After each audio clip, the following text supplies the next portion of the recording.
आपलं नाव? पांडुरंग आपलं मुळगाव असतो. आज योगायोगाने आज या ठिकाणी 8 नोव्हेंबर कुरुंबेच्या गणपतीच्या ठिकाणी आज आम्हाला हे देवमामा भेटलेले आहेत. आपल्या या एकूण प्रवासाबद्दल आपण काय सांगू शकाल? एकूण प्रवासामुळे कसं आहे, आपलं लई हे होतं, दगदग लई होती लोकांची, परत अशी छेडछाड वगैरे, लोकांची उभं राहणं, इथं राहणं, तिथं हे करणं, लई छेडछाड, ते आपल्याला नको आहे आपल्याला. कसं एकदम समाधान वाटावं, लोकांनी कसं आपल्याला आदर मानावा, आदर करावा लोकांनी आमच्या लोकांनी कसं आमच्या लोकांना समाजात कसं चांगलं वागावं. एकूणच देवमामांची अशी इच्छा आहे की सर्वसामान्य लोकांच्या प्रमाणे समाजाने याच्याकडे बघितलं पाहिजे, समाजाचा एकूण दृष्टिकोन बदलला पाहिजे. तुमचा जो काही प्रवास आहे तुमचा जो काही बदल आपण जाणवला तो कधीपासून जाणवला? मला आता बरोबर पहिल्यापासून होता आम्हाला, पहिल्यापासून म्हणणं, बोलणं, चालणं, नंतर हे झाल्यानंतर मी त्यांना घरच्यांना मी हे केलं की असं करू नका. परत त्यांनी माझ्यावर जबरीने केल्यामुळे त्यानंतर मला एक घटना आहे, त्याच्यामुळं जरा नंतर बाहेर आल्यानंतर या भागामध्ये एका व्यक्तीनं मला ऐकता की असं ऐकणार का, चल येतो कुठं आहे, चल आता बसल्यानंतर तरी काय करायचं, बसल्यानंतर कधी काय होत नाही, काय होत नाही, चल येतो म्हटलं. त्याला म्हटलं काय त्यानं म्हटलं त्याच्यानंतर मी बरोबर 2007 तिथं मी पाऊल टाकल्यानंतर 4 वर्षानंतर मी हे माझं शिक्षण मेसरी इथे झालं. ते शिक्षण कुठं नोकरी बघितली, कुठं पण हे केलं, सगळे आम्हाला काही हे करता येत नाही म्हणत होते, तुम्हाला मिळणार फक्त मागून आम्हाला जे बोलले तरी पण आम्ही का बोललो नाही त्यांना. तर आता काय करायचं, कामामध्ये व्यवसायामध्ये मी गुंतवणूक कुठं आपलं पोटाला कसं होईल कसं करायचं, बाकीचं कधी ठेवायचं, या पद्धतीनं. आणखीन एक खासियत आहे देवमामांची की ते जे मागतात किंवा त्यांचं जो काही उदरनिर्वाहाचं साधन आहे, मागणं असेल किंवा काय असेल, त्यातील बरेचसे आतापर्यंत त्यांनी रक्कम म्हणजे मोठ्या स्वरूपात रक्कम त्यांनी शाळेला देणगी दिलेली आहे. एक त्यांचं वैशिष्ट्य आहे, त्याबद्दल आपण जाणून घेऊया.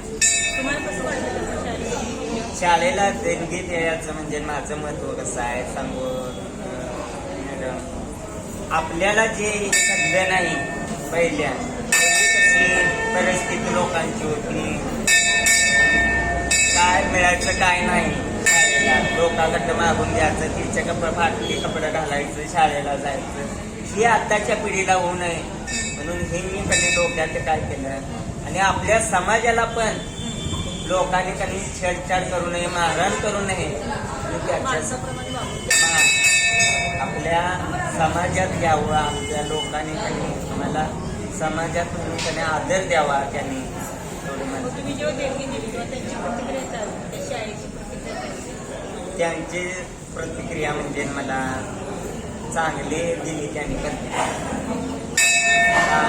तुम्ही हे दान करता, तुमच्या समाजाला पण चांगलं वाटत, समाजाला पण हे वाटत, असं त्यांनी ती बोलते. देणगीमध्ये ही दिली अनाथ आश्रमला, परत कुणाचं तरी घर बांधते गरीबाला, परत कुठल्या तरी गरीब लोकांना 10,000 20,000 असे भरपूर हे केले. परत मी ह्यांनाच काय सांगितलं, ही बघून देणगी घ्या किरकणी जाहीर करून तरी पण केली का मला माहीत होतं मी माझी लोक कधी माझ्यापर्यंत कमी करणार नाही. मला हे कधी लोकांची माझी लोक पाहिजेत ना, माझा समाज पाहिजे. माझ्या जर समाजाला लोकांनी आपल्या समाजात घेतलं, आदर दिला, तर मला हे माझ्या चांगलं वाटतं. समाजाला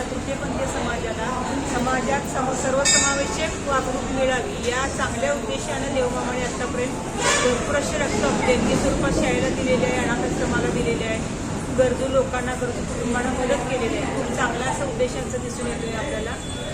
तुमचं शासनाकडून किंवा सरकारकडून, समाजाकडून काय अपेक्षा आहे समाजासाठी?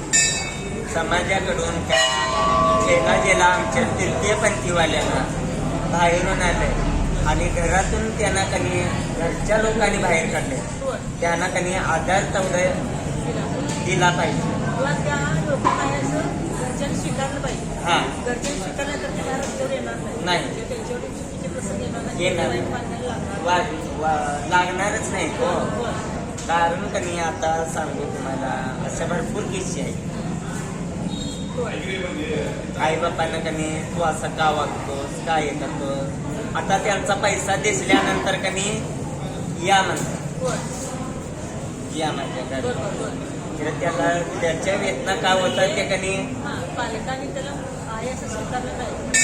ठेवायला किंवा त्याला पैसा पण स्वीकारायला लागतो. हा पैसा बघून स्वीकारायला असं नको आहे. हा त्याच्याकडे वेदना का होतात हे जगाला कधी समजत नाही.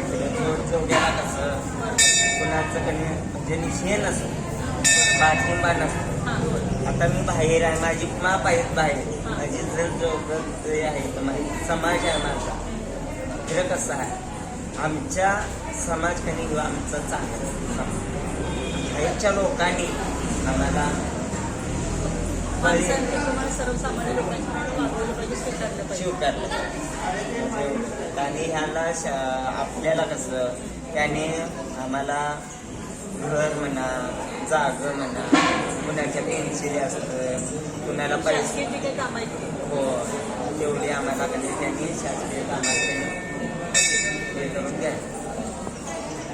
इथून पुढचे तुमचे उपक्रम काय असणार? काय तुम्ही तुमच्या समाजासाठी करणार?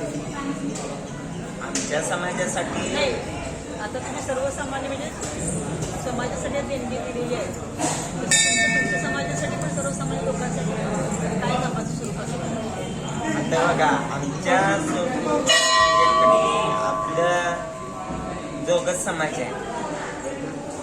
जोगत समाजासाठी मी काय हे करायला लागलोय, बाहेर का देणगी द्यायला लागलोय, का आमच्या समाजासाठी काहीतरी बदलावा आणि त्याने आमच्याला जवळ करून घ्यावं आणि काही सगळं का असेल काय ना असेल ते समाजाने आम्हाला सांभाळून घ्यावं. काय या ठिकाणी देवमामाने आपल्याला खूप चांगली माहिती दिलेली आहे. स्वतःचा प्रवास सांगितलेला आहे. एक त्यांच्यातील असणारी त्यांच्यात लपलेले एक दानशूर व्यक्तिमत्व आपल्यासमोर इथे येत आहे की असे काही व्यक्ती आहेत की ज्यांच्याकडं लोक पूर्वग्रहदूषित नजरेने बघतात. खरं यांचा उद्देश समाजाकडे बघायचा चांगला आहे. निरपेक्ष भावनेनं त्यांनी आतापर्यंत भरपूर देणगी दिलेली आहे. इथून पुढे त्यांचं चांगलं सहकार्य चालू राहून त्याच्या पुढील चांगल्या कार्यासाठी मी शुभेच्छा देते. या ठिकाणी आपल्यासाठी वेळ दिल्याबद्दल मी त्यांचे आभार मानते. धन्यवाद.